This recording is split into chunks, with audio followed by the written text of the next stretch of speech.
Bom, não sei se o Padre, quando o Padre já rezara, mas vamos rezar. Em nome do Pai, do Filho e do Espírito Santo. Glória ao Pai, ao Filho e ao Espírito Santo. Ave Maria, cheia de graça, o Senhor é convosco. Bendita sois vós entre as mulheres, e bendito é o fruto do vosso ventre, Jesus. Santa Maria, Mãe de Deus, rogai por nós, pecadores, agora e na hora de nossa morte. Amém. Nossa Senhora Aparecida, em nome do Pai, do Filho e do Espírito Santo. Quando o Padre estava preparando a temática para este curso de cultura católica, que são palestras formativas que devem nos mover à reflexão, a pensar como podemos mudar, não só pessoalmente, senão inclusive nosso entorno, portanto a família e portanto a sociedade. Ele disse que estava pensando estava o Padre empolgado com o documento que tratou o Padre Valdinei, a Dominus Jesus. Então eu, como conhecia o documento e propus para ele falar sobre uma encíclica, talvez o documento mais importante do século passado, a Quas Primas, que é sobre a instituição da festa de Cristo Rei. Talvez seja a encíclica mais importante do Papa Pio XI. E então, quis titular esta palestra, que é sobre a festa de Cristo Rei, Urgência e Atualidade, 100 anos da Quas Primas, que foi publicada o 11 de dezembro de 1925. Porque este tema poderia parecer, de Cristo Rei, poderia parecer quanto o documento que apresentou o Padre Pablo, o Padre Valdinei, um tema não político, poderia parecer um tema anacrônico, quer dizer, contrário ao nosso tempo. Isso significa anacrônico, fora do tempo, que não é um tema contemporâneo, um tema sensível. E por isso mesmo coloquei urgência e atualidade, porque na verdade é um tema fundamental e central para a nossa vida cristã, quanto para a igreja e a sociedade. Então, coloquei essa citação do Salmo 95, versículo 10, que diz: Dizei às nações, o Senhor é rei, e a terra não vacila, porque Ele a sustém, governa povos com justiça. Então, podemos dizer que este ano, o ano jubilar, o ano do Senhor, é um ano marcado pela fé, um ano marcado pelo martírio, um ano, portanto, que deve marcar também a nossa própria história.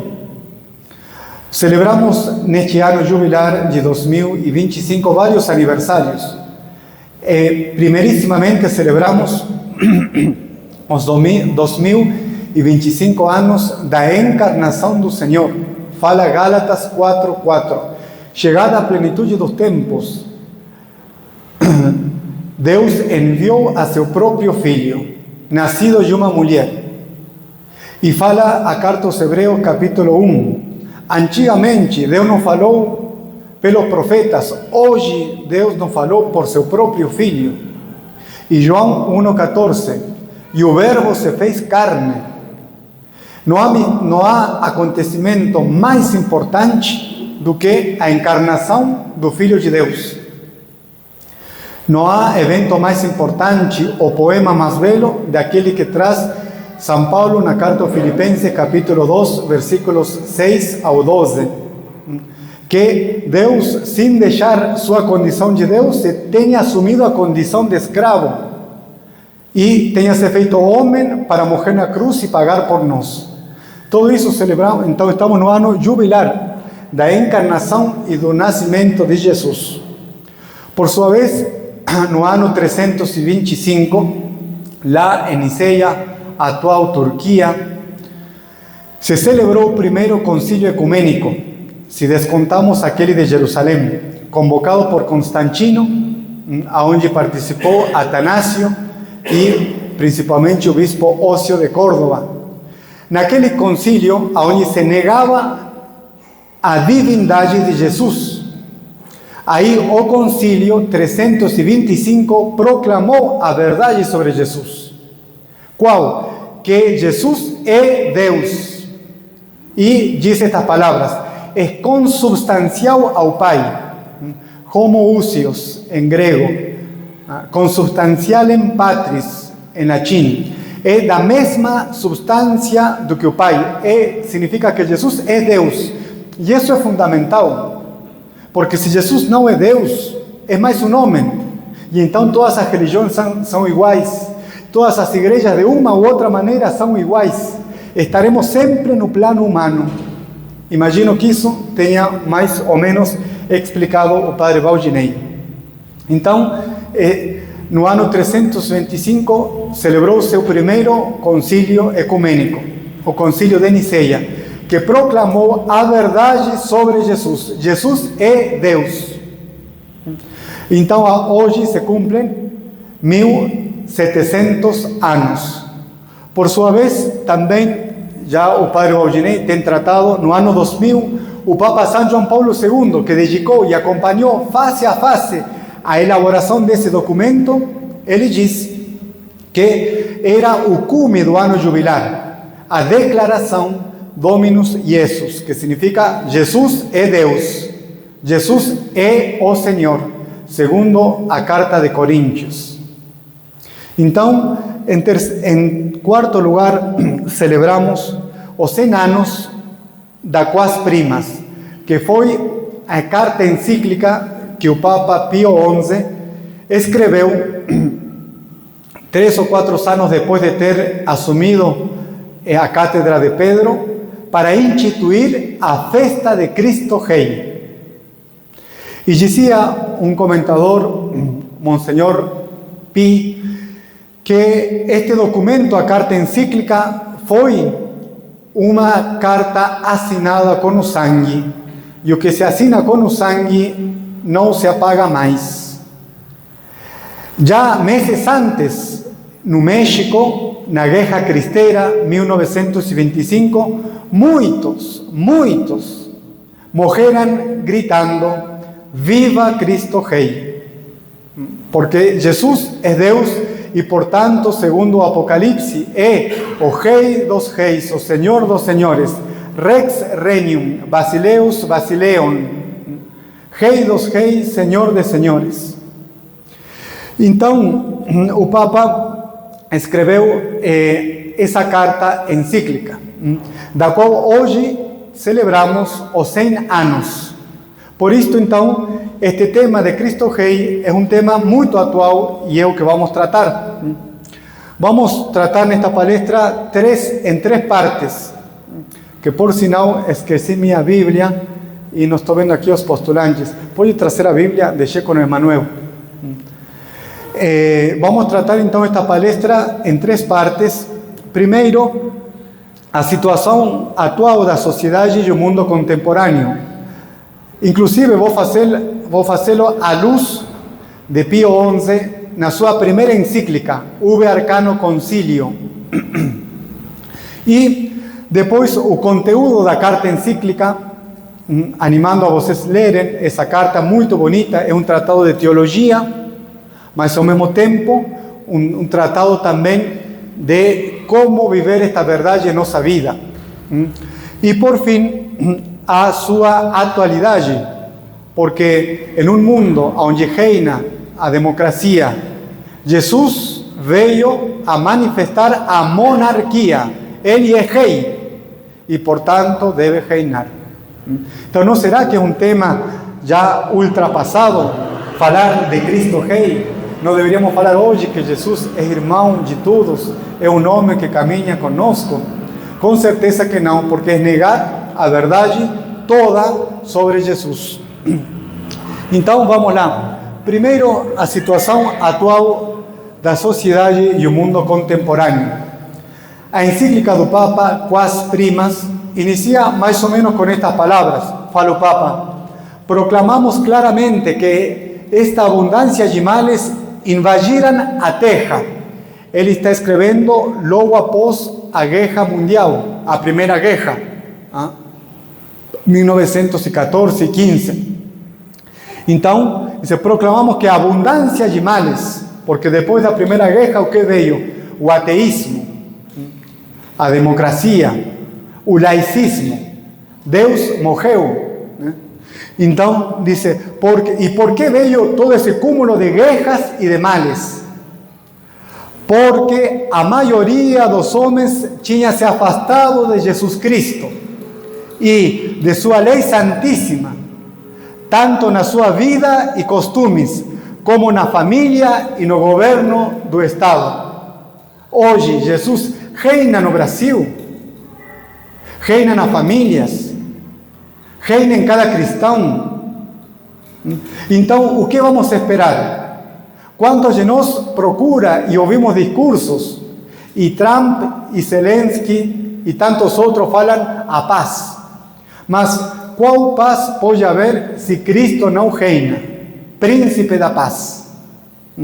Não nos iludamos, porque se Cristo não reina, então não reinará tampouco a paz. Por quê? Porque se afastaram de Jesus Cristo. Se Cristo não reina, não pode haver a paz. Por isso, o reinado de Cristo, em todos os status e em todas as partes da sociedade, é atual mais do que nunca. E é urgente, se queremos a verdadeira paz. E também porque nunca resplandeceria uma esperança certa de paz verdadeira entre os povos, enquanto os homens e as nações negassem e recusassem o império de nosso Salvador. Então já falava o Papa naquela época, até que Cristo não reine, não teremos paz. Então vou colocar agora uma cita bastante longa, mas que vale a pena, porque o Santo Padre, aquela cita era da Quas Primas, agora da Ubi Arcano, que foi a primeira encíclica que escreveu logo após a Guerra Mundial, praticamente a Primeira Guerra. E faz uma descrição disso que eu falei, de que a sociedade está como está, porque se expulsou a Cristo da sociedade, da família, das escolas, do governo. E de fato, poderia também fazer um recorrido histórico de por que o Papa chegou a proclamar esta festa de Cristo Rei. Aí poderíamos ir até o século XV, XIV. No século XIII, reinou Cristo na família, na escola, na sociedade. Aí houve o que a igreja chamou de cristandade. Aí se fez realidade aquilo que escrevera Santo Agostinho, a cidade de Deus, que tinha sido plantada especialmente por São Bento, também no século V. Posteriormente, com Lutero, começou a decadência. Cristo sim, a igreja não. Tirou-se a igreja. E aí começaram a surgir uma sucessão de revoluções e de expulsar a Cristo. Já tiraram a igreja, depois o tiraram da sociedade com o liberalismo e a Revolução Francesa, e finalmente se acabaram expulsando a Deus da sociedade. E, portanto, escrevia assim o Papa na sua primeira encíclica, a Ubi Arcano. Por isso veio a cair, desde o estado anterior de felicidade, nesse abismo de males. Isto escrevia no 1922. O abismo de males. O que podemos escrever hoje?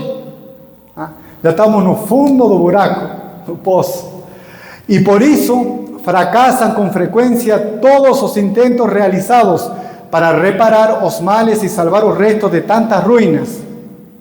Exclui-se Deus e Jesus Cristo da legislação e do governo, e foi colocado no homem e não em Deus a origem de toda autoridade. Jesus foi expulso da sociedade, portanto do governo e da família e da escola. O que foi colocado em seu lugar? O próprio homem. E como diz Santo Agostinho, o homem caído de Deus cai de si próprio. Por quê? Porque negou a autoridade que vem de Deus. Nós não somos os donos, apenas, e olha lá, administradores. Por isso, as leis perderam a garantia, porque é lei dos homens. Hoje, tanto faz homem com homem, mulher com mulher, viver do que matar, porque as leis perdeu a garantia. Porque antes a lei estava baseada naquilo que Deus tinha escrito na natureza e na família. Das verdadeiras e imperecíveis sanções e ficaram desligadas dos princípios soberanos do direito, cuja única fonte, segundo os próprios filósofos pagãos, por exemplo Cícero, era a lei eterna de Deus, ou seja, o que estava escrito na natureza.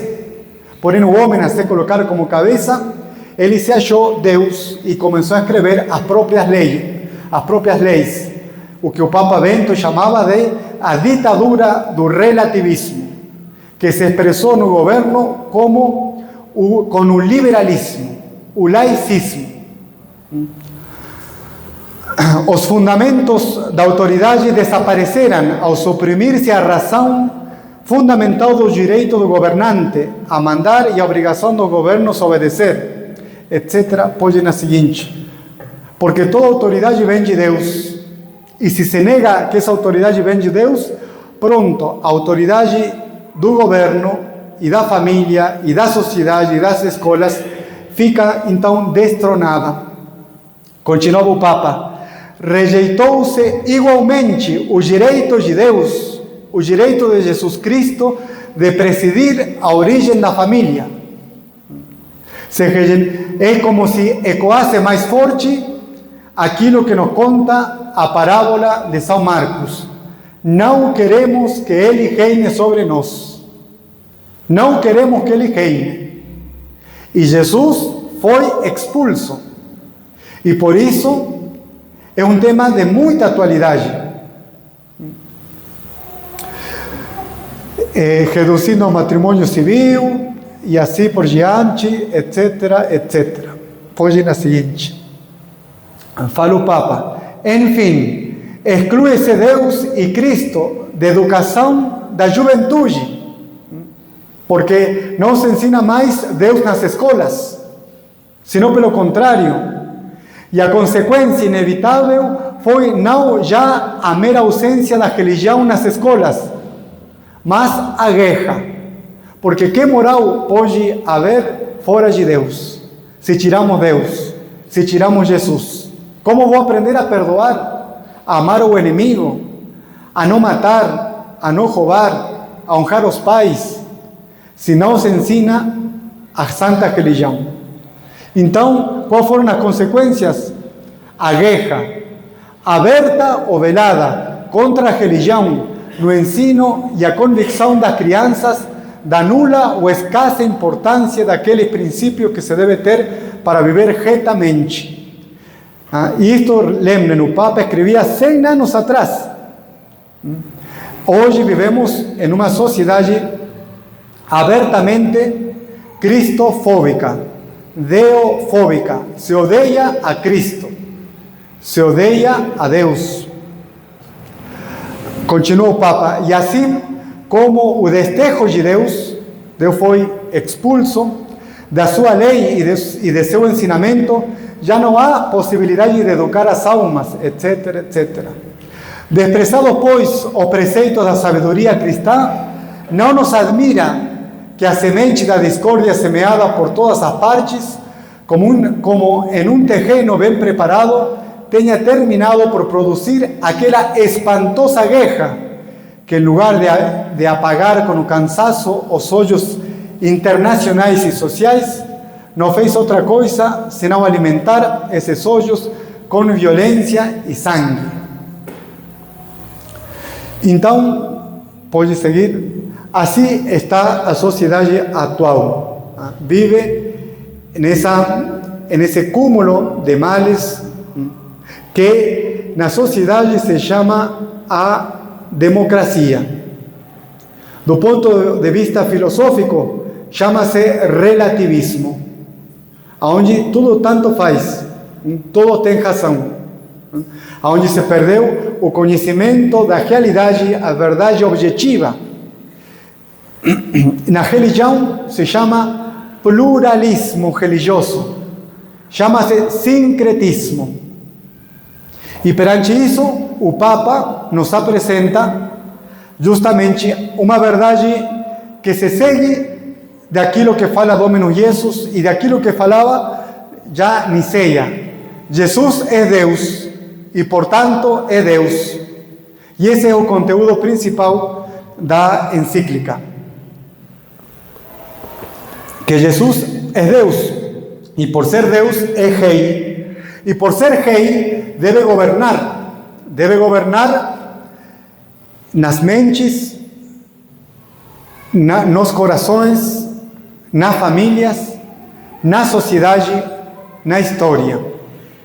Então, a encíclica está dividida em 3 grandes partes.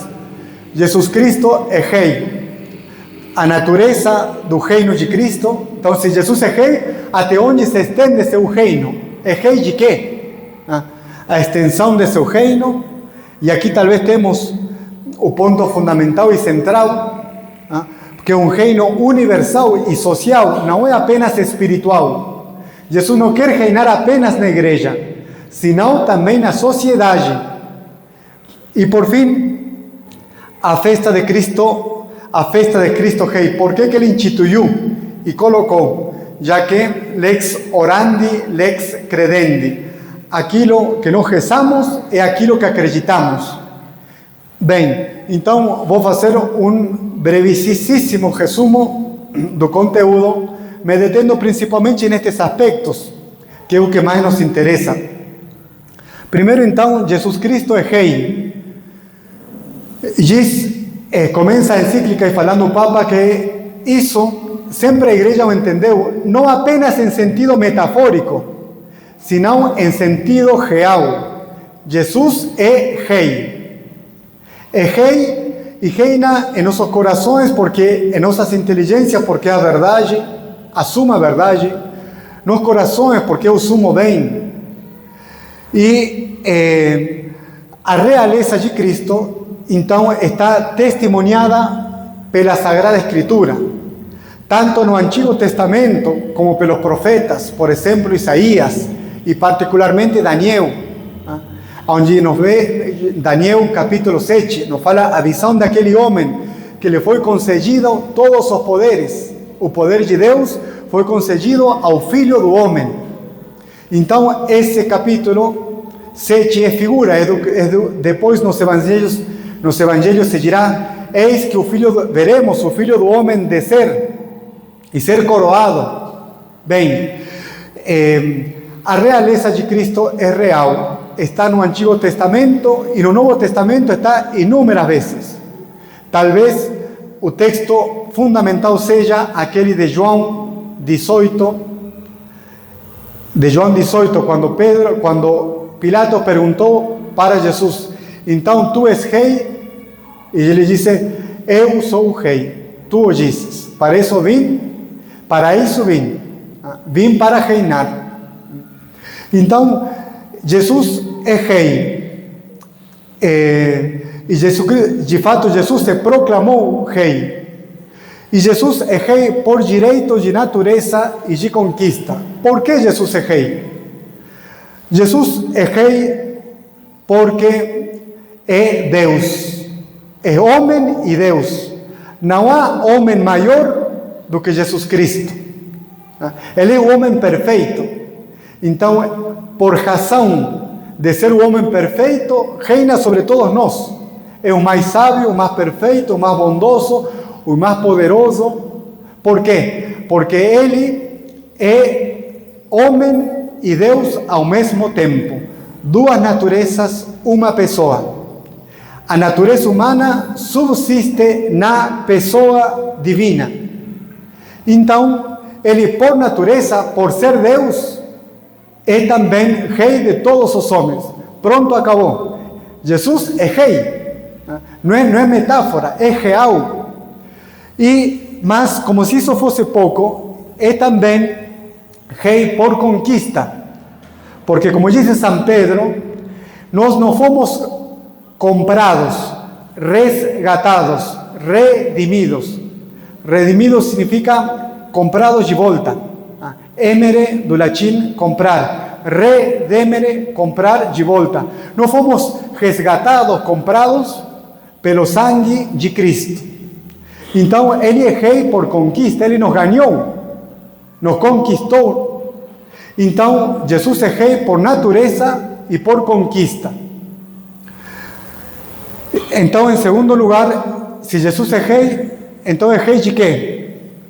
É rei de um reino. E qual é a natureza e o valor do reino de Cristo? É de um reino principalmente espiritual. Meu reino não é deste mundo. No entanto, também é um reino, também o reino de Jesus é um reino é principalmente espiritual, mas é universal e social. Diz o Papa Pio XI, erraria gravemente que negasse que Jesus não é rei da sociedade.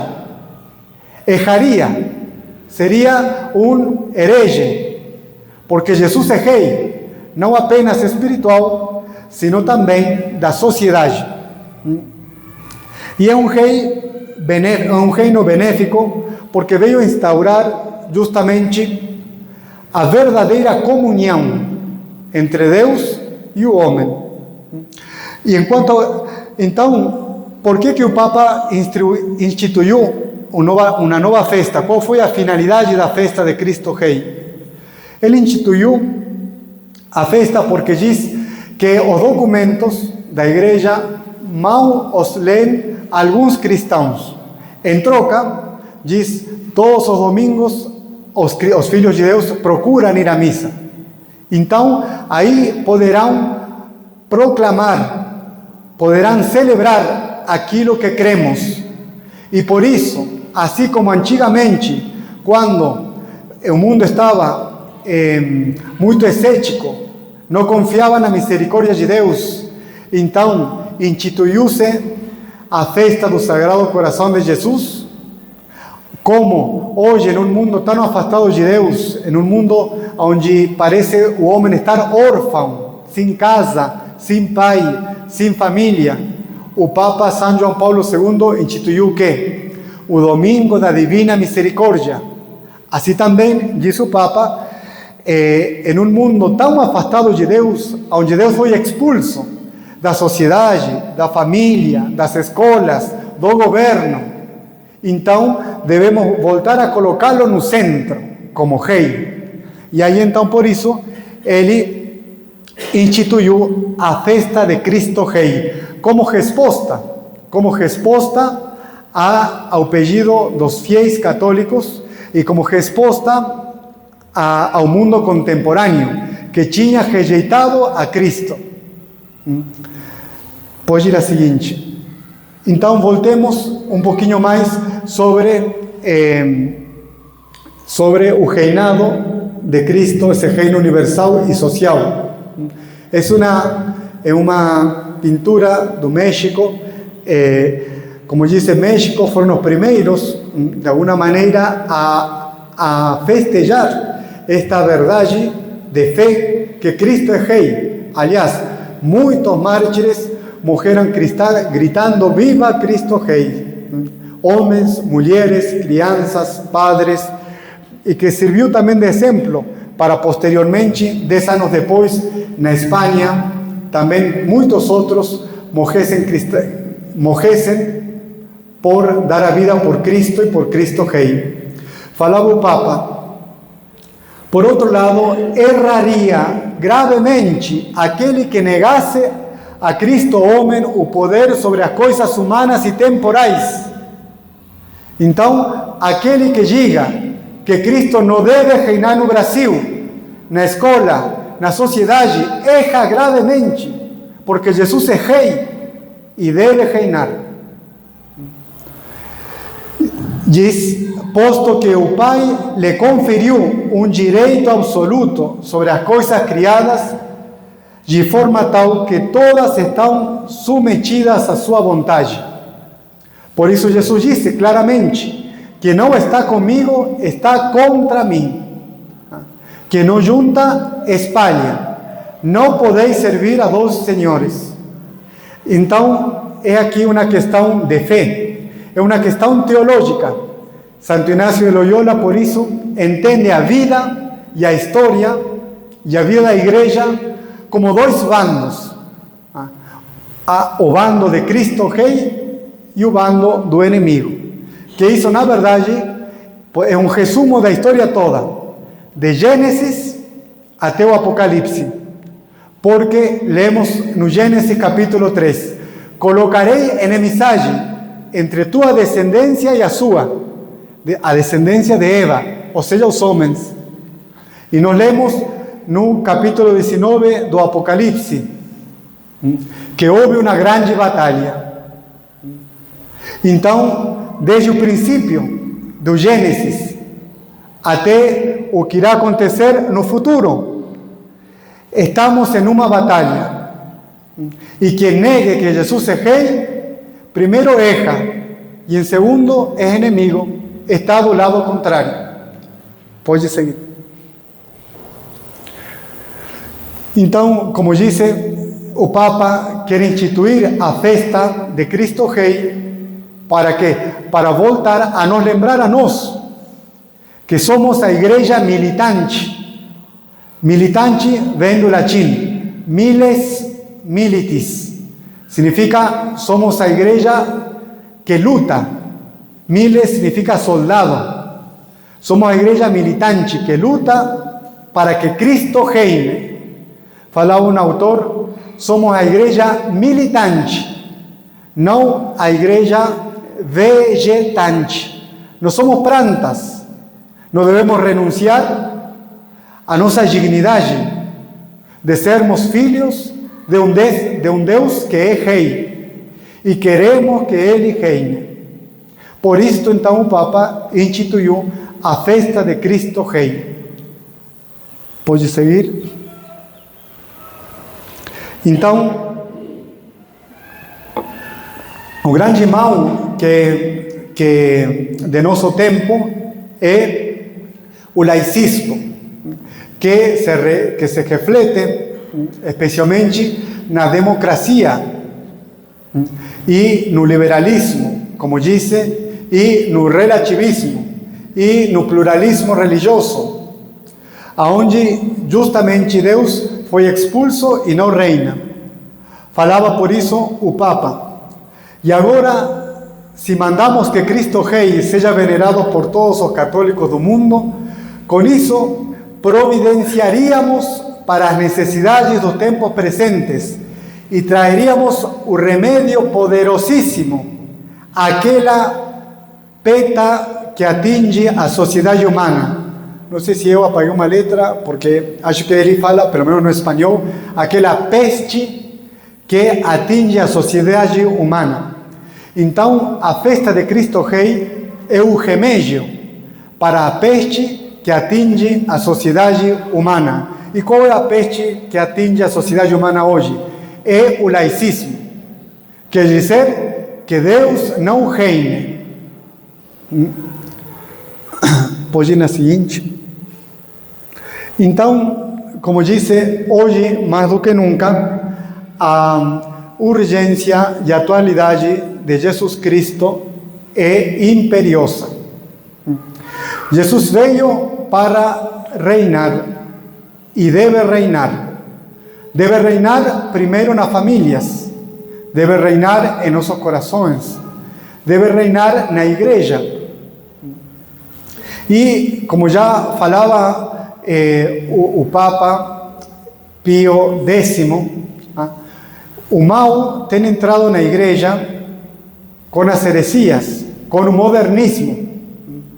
E hoje, e por isso, há 25 anos atrás, a igreja teve que se pronunciar de que não existe outro Salvador a não ser Jesus, que não existe outra igreja a não ser a igreja de Cristo, que não existe outro reino de Deus a não ser o reino de Cristo, que não existe outro rei a não ser Cristo. Por isso, como disse, hoje devemos todos nos trabalhar para que Jesus reine na sociedade, reine nas famílias, reine no Brasil e no mundo todo. É para nós, então, um dever trabalhar para que Jesus reine, porque Jesus é rei e deve reinar em todos os estados da sociedade. Pode ir na seguinte. Falava recentemente o Papa Leão, aliás, 2 dias atrás, ou 3 dias atrás, o dia 28, 3 dias atrás, falava para um grupo de governantes franceses. Falava o Papa: não há separação na personalidade de uma figura pública. Não há político de um lado e cristão do outro. Então não se pode separar. Eu sou cristão aqui na igreja e no trabalho, na sociedade, não me comporto como cristão. Não se pode separar. Erraria gravemente quem nega a Jesus como seu rei fora. E por isso o mundo está como está. Porque os cristãos têm abandonado sua dignidade. Porque não trabalham para que Cristo reine, porque não se manifestam em contra do governo, porque não defendem a família, porque não educam a seus filhos, porque não estudam sua fé. Em definitiva, não querem que Cristo reine. E fala o Papa, 3 dias atrás, não se pode separar. Somos filhos de Deus na igreja e fora. Continua, mas há o político que há um político que sob o olhar de Deus e da sua consciência vive os seus compromissos e responsabilidades de forma cristã. Estou bem ciente de que o compromisso abertamente cristão de um líder público não é fácil, particularmente em certas sociedades ocidentais, onde Cristo e a sua igreja são marginalizados, frequentemente ignorados e por vezes ridiculizados. E até o Papa não pegou tão pesado, mas no mês passado, apenas na Nigéria, morreram mais de 7.000 cristãos. E nós dormimos, nós cochilamos, nós não trabalhamos. No mês passado, mais de 7.000 cristãos morreram na Nigéria, o qual significa mais de 1.000 por mês, o qual significa mais de um cristão por hora. Hoje morre por ser cristão, morre dando a vida por Cristo. Dice, nem sequer tenho consciência das pressões, das diretivas partidárias e das colonizações ideológicas, para usar uma expressão feliz do Papa Francisco, a que os políticos estão sujeitos. Eles devem ter coragem, a coragem de dizer às vezes, não, eu não posso, quando a verdade está em jogo. Também aqui, só a união com Jesus crucificado, vos dará esta coragem de sofrer em seu nome. Ele disse a seus discípulos: vós tereis tribulações no mundo, mas tende coragem, eu venci ao mundo. Então, é um convite do Papa Pio XI e é o convite do Papa Leão, de que nós testemunhemos a Cristo, que não abandonemos, não claudiquemos nossa dignidade e vocação. Temos sangue real, o sangue regia. Jesus é rei e Jesus veio para reinar, e devemos fazer o possível e o impossível para que ele reine. E assim o fizeram tantos mártires ao longo da história. Colocava aqui alguns mártires cristeiros. Ele foi Anacleto González Flores, o santo que organizou a guerra cristera, pai de família, advogado, e que morreu morreu gritando, viva Cristo Rei, e entregou sua vida por Cristo Rei. Na verdade, suas palavras foram as seguintes: que escutem por segunda vez as Américas. Eu morro, porém Deus não morre. Viva Cristo Rei. Porque 150 anos atrás, Gabriel García Moreno, hoje se cumprem 150 anos, ele que fora quem trabalhou para que em seu país, Equador, se entronizasse e se consagrasse o país todo ao Sagrado Coração de Jesus, ele foi morto pelos maçons, e ele morreu dando este grito: que escutem as Américas, eu morro, porém Deus não morre. E essa sangue desse cristão não foi em vão. Inspirou e moveu a tantos outros, como Anacleto González Flores, que morreu gritando, viva Cristo Rei. Por isto, como dizia, Jesus é Rei, veio para reinar e deve reinar. E devemos nós então trabalhar por aquilo que nos toca, trabalhar e fazer, como disse, o possível e o impossível para que Ele reine, pelo menos na minha vida, mas não unicamente. Sejamos magnânimos, porque, como diz o Apocalipse, finalmente virá Ele e virá para reinar. Diz o livro do Apocalipse, e com isto termino: vi então o céu aberto, e apareceu um cavalo branco. Aquele que montava chama-se Fiel e Verdadeiro. Ele julga e combate com justiça. Seus olhos são como chamas de fogo. Sobre sua cabeça há muitos diademas. Ele tem um nome que ninguém conhece, a não ser Ele mesmo. Está vestido com um manto embebido de sangue. Ele é chamado pelo nome de Palavras de Deus. Os exércitos do céu o acompanham, montados em cavalos brancos, com roupas de linho branco e puro. Da sua boca sai uma espada afiada, para com ela golpear as nações. Ele as governará com cetro de ferro. Ele pisa o lagar do vinho, o furor de Deus Todo-Poderoso. No manto e na sua coxa traz escrito um nome: Rei dos Reis e Senhor dos Senhores. Muito obrigado.